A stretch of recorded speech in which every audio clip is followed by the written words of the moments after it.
Assalamualaikum warahmatullahi wabarakatuh. Waalaikumsalam warahmatullahi wabarakatuh. Saya Muhammad Yani dari Batam, Buya. Sekarang berada di majelis Buya di pondok pesantren. Saya mau bertanya, Buya, bagaimana sikap ulama kita tentang penutupan masjid untuk sholat Jumat yang sudah dilaksanakan di Malaysia dan Singapura karena virus corona?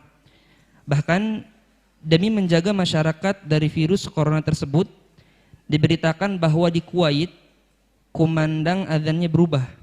Lafaz hayya 'ala shalah diganti dengan lafaz shollu fi rihalikum atau fi buyutikum, agar sholat di rumah masing-masing.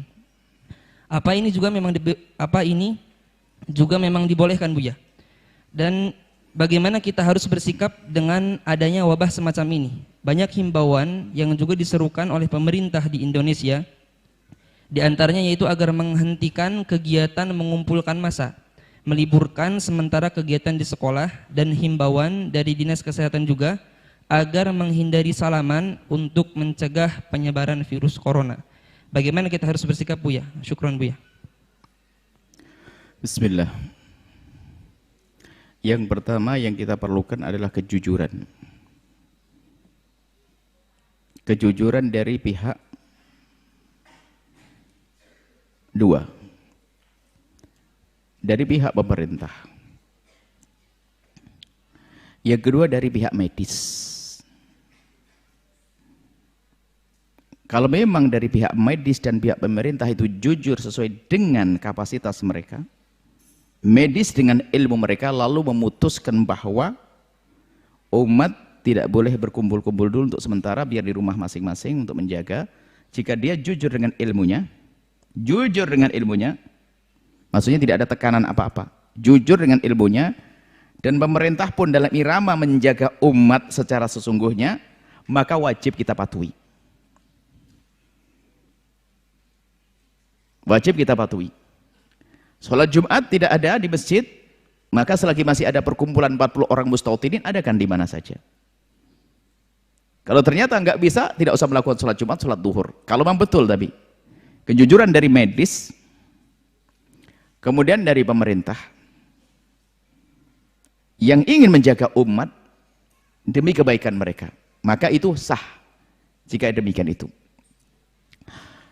Kemudian tentunya kita bisa melihat kebenaran ini nanti adalah juga di saat perkumpulan ini kan tidak hanya di masjid saja, akan tapi di tempat lain kan ada. Ada night club di tempat-tempat itu, ada diskotik, ada segala macam, ya kan? Kemudian juga di tempat-tempat yang akan keluar masuk orang bermacam-macam, hotel semacamnya, harus dipantau semuanya. Kalau memang tujuannya untuk menjaga umat, ya kita wajib patuh dengan hal-hal semacam ini. Bahkan kalau memang betul sudah jelas diputuskan, nggak apa-apa, kita libur sementara untuk mengadakan pengajian demi kebaikan bersama-sama. Tapi memang karena itu, tapi pahala tetap mengalir. Kalau memang betul seperti itu, ya ada keputusan dari pemerintah yang jujur, nggak ada tekanan apa-apa, dan juga dari pihak medis yang jujur, medis yang benar. Ada kiai dibeli, ada medis yang dibeli.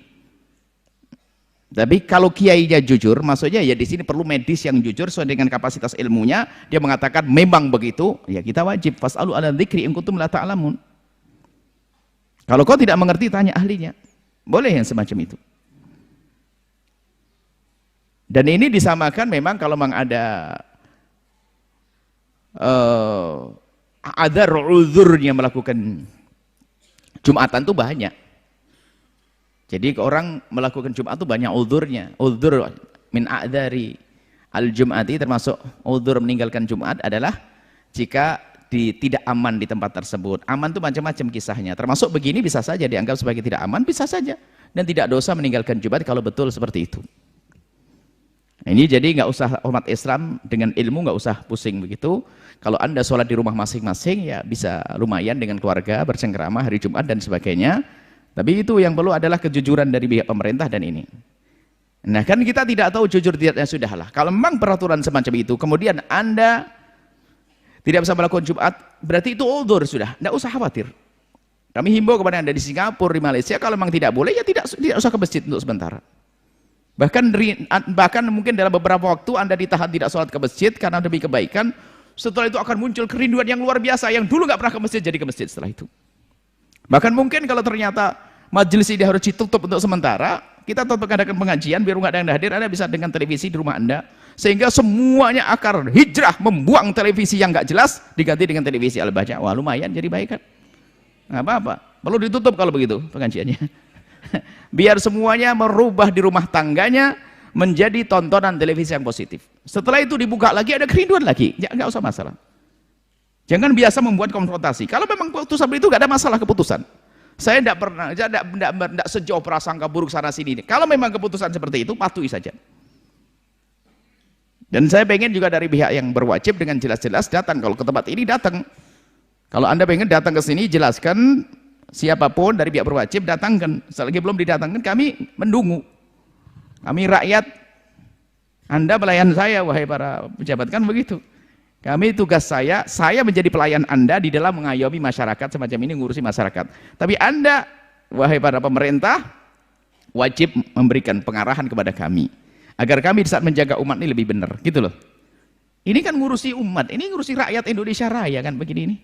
Biar enggak rebutan waris, biar enggak musuhan sama tetangga. Ini kan urusan majelis kayak begini. Biar enggak nyuri, ini kan urusan majelis. Ini kan ikut menertibkan negara juga. Ini coba, ini kan ilmu ini. Dan jangan ditutup yang demikian kalau memang tidak mendesak. Kalau mendesak kami patuh. Tapi tolong kirimkan surat kepada kami, jelaskan dengan sejelas-jelasnya, kami akan ikuti semuanya. Paling tadi ya kita tetap, adapun acara tetap berjalan ini. Karena ini ada hubungannya dengan televisi yang disebar ke seluruh Indonesia. Bahkan kalau sudah internet dunia. Baik seperti itu ya. Kemudian apa tadi pertanyaannya banyak banget ya, intinya semacam itu ya. Kita patuh saja dengan pemerintah. Kalau memang nanti harus ditunda untuk sementara, kita ikuti saja. Kemudian ada sekolah diliburkan, ya sekolah yang itu keluar masuk, kan begitu. Tapi kalau setelah di pondok, ya nggak usah, ngapain, nggak ada orang keluar masuk kok. Ya yang kalau pondok dibubarkan ini yang repot nanti. Ya, nanti pasar bubar, nanti semuanya bubar. Nah, nggak. Yang ini sebenarnya yang diantisipasi adalah bertemunya orang-orang yang tidak, yang orang-orang baru ini. Mungkin dari luar bawa ke dalam, dari terus. Tapi kalau di dalam begini kan aman di pondok. Intinya keputusan-keputusan pemerintah yang ini kaidah. Keputusan pemerintah yang ada hubungannya dengan kemaslahatan umat, maka hendaknya kita patuh dengan catatan tidak bertentangan dengan syariat. Menghentikan Jumat di situ bukan bertentangan dengan syariat, bukan dilarang sholat duhur. Tidak bertentangan dengan syariat, jangan dianggap salah. Karena tidak boleh sholat Jumat di masjid karena berkumpul orang berdesakan takut apa. Tapi boleh nanti dia melakukan sholat duhur di rumah masing-masing. Jadi mohonlah dalam hal begini jangan dijadikan bahan untuk ribut saja. Dalam dunia fikih sangat mudah, sangat luas. Untuk melapangkan hati, ya, dukung pemerintah kalau itu demi kebaikan. Dukung pemerintah kalau itu demi kebaikan. Itu saja bisa kami sampaikan, ya. Semoga Allah menjaga. Masalah bersalaman, ya kalau memang, nah, kalau masalah bersalaman, kami himbau deh untuk menjadi, saya bertanya kepada beberapa dokter, sebenarnya yang dihindari itu apa? Ya, tangan kotormu pindah ke tangan kotor orang lain dan sebagainya. Jadi kami lebih, insya Allah habis ini akan disiapkan untuk mencuci tangan di beberapa tempat. Insya Allah habis ini. Jadi biasakan Anda bersih diri deh. Ya, kalau tiba-tiba Anda salaman dengan orang lain, Anda sudah pastikan tangan Anda bersih di saat bersama dengan orang lain. Jangan kebalik, jangan pastikan tangan orang lain bersih tapi Anda jorok, itu nggak benar. Jadi pastikan Anda selalu bersih. Kalau semuanya selalu menjaga begini, salaman bersih, tangan Anda bersih. Kalau bisa di saku Anda sudah pakai apa, antiseptik atau apa gitu untuk membersihkan jika ini, bukan untuk diri sendiri. Biar Anda jangan bersihan. Saya dengar ini petunjuk dari dokter, pokoknya biasa bersih itu saja, biasakan hidup bersih ya. Jangan habis garuk-garuk lalu makan sop pakai tangan lagi, itu kan kacau nanti dimakan sama temennya, ini kan tidak karu-karuan. Tolonglah umat Islam yang bersih ya. Mungkin untuk pembelajaran juga bagi umat Nabi Muhammad harus bersih deh. Biasakan anak Anda untuk biasa cuci tangan, itu saja. Cuci tangan yang bersih, setelah itu bersalaman biasa saja. Biasa saja. Dan dihindari mungkin ya itu hindari seperti salaman biasa. Kalau ternyata memang petunjuk dari penyakit tidak akan menular. Jadi yang ngasih penyakit adalah Allah. Kalau menular berarti kan semua harus penyakitan semuanya. Kan? Ada ceritanya ada orang berkata, oh Nabi Muhammad itu salah kok. Bagaimana penyakit tidak menular? Ini ada ceritanya onta itu korengan. Satu onta korengan. Lalu didatangkan onta lagi didudukkan. Akhirnya yang lain pada korengan. Kudisen semuanya ontanya. Akhirnya bilang berarti Nabi Muhammad telah salah mengatakan penyakit tidak menular. Akhirnya dikatakan, yang ini ketularan siapa? Ini onta ini ketularannya ini. Terus yang pertama kena corona ini ketularan dari siapa? jadi Allah yang menurunkan penyakit. Sehingga ada orang satu pesawat pun ada ini kena penyakit, 2 kena penyakit, 40-nya juga tidak kena penyakit. Maka serahkan pada Allah, tapi tetap jaga diri, harus menjaga bersih. Biasa bersih itu penting, tidak boleh sembrono ya. Ya, tidak boleh sembrono. Selagi ada petunjuk, itu adalah petunjuk ahli dzikir. Para dokter itu ahli dzikir bagian medis. Maka mohon petunjuk dokter dalam hal ini hendaknya Anda patuhi. Saya tanya, apakah harus tidak bersalaman? Beliau menjawab, tidak Buya, asalkan sama-sama bersih. Kalau sama-sama bersih ya nggak ada masalah, terjaga semuanya. Tadi itu petunjuk dokter juga. Selagi kita masih ragu-ragu ya dihindari dulu untuk sementara. Itu petunjuk ahli dzikir.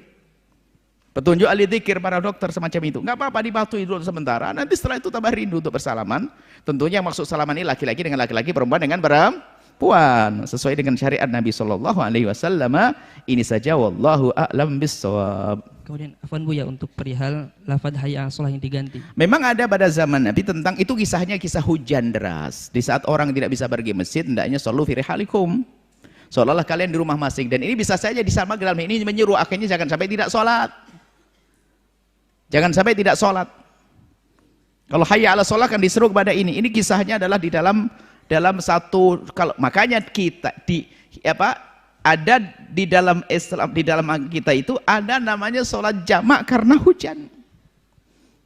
Begitu pentingnya sholat. Selagi yang sudah ada di masjid sholat duhur kok hujan deras, kemudian kalau sudah pulang nanti asarnya balik susah karena zaman dulu tuh becek jalan macam-macam begini, maka boleh di sholat jamak, sholat berjamaah dengan jamak takdim. Sholat karena hujan hanya jamak takdim, nggak ada jamak takhir. Jamak akhir sholat nanti kan. Jamak takdim dan sholat zuhur selagi ada hujan di waktu sholat yang pertama, nyambung pertama ada hujan, maka dia boleh menjamak. Seperti itu kisahnya. Jadi itu adalah himbauan untuk melakukan sholat, dan ada pada zaman Nabi itu kisahnya, kisah tentang sholat seperti itu, sholat di hujan. Jadi seperti itu. Jadi itu mengingatkan agar orang sholat, bukan hanya sekedar mendengar seruan azan. Adapun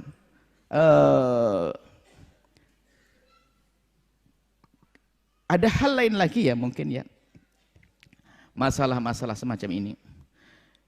Kami menghendaki bahwasanya dari pihak pemerintah juga itu agar memberikan penyuluhan kesehatan secara merata lah. Kalau bisa dana itu besar ya untuk acara beginilah, bukan untuk festival yang enggak deh. Jadi untuk kesehatan umat ini kami rindu yang semacam ini. Jadi kalau bisa ya diturunkan dana untuk penyuluhan kesehatan yang bisa merata. Ya, kesehatan yang merata kepada seluruh rakyat ini. Ini indah sekali. Dan mungkin ini adalah cambuk ya, atau peringatan, dan sekaligus Allah atur agar kita semuanya sadar kesehatan. Umat Islam kok jorok banget. Kalau tanya siapa yang paling jorok, umat Islam. Paling penyakitan umat Islam, kan nggak enak. Padahal Nabi kita, Nabi Muhammad mengajarkan kebersihan seperti itu.